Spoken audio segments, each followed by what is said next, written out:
வாரத்தில் 2 நாளாவது இந்த சூப்பர் வெஜிடபிளை கண்டிப்பாக உங்களோட பொரியல் வகைகளில் ஆட் பண்ணிக்கோங்க.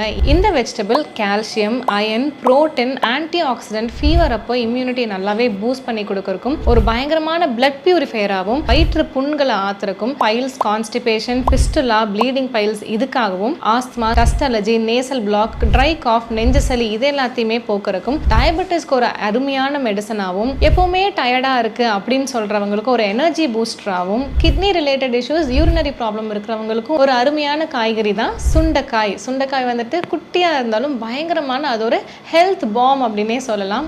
நோய் தீர்க்கும் காயாக வந்துட்டு சுண்டைக்காய் இவ்வளோ நன்மைகளை கொண்டது. மாசத்துக்கு 4 நாள் அப்படி இல்லைனா வாரத்துக்கு 2 நாள் அது இந்த சுண்டைக்காய் வந்துட்டு கம்மங்கூழ் குடிக்கும்போது சுண்டை வற்றலாவும் எடுக்கலாம். மோரில் வந்துட்டு சுண்டை வற்றல் சூர்ணம்னு நீங்கள் வந்துட்டு நாட்டு மருந்து கடையில் கேட்டிங்கன்னா கொடுப்பாங்க. அது ஒரு ஸ்பூன் போட்டு கூட நீங்கள் டெய்லி கொடுக்கலாம். ஸோ இந்த அருமையான காய்கறியை உங்களோட உணவில் ஆட் பண்ணுறதுக்கு மறந்துடாதீங்க.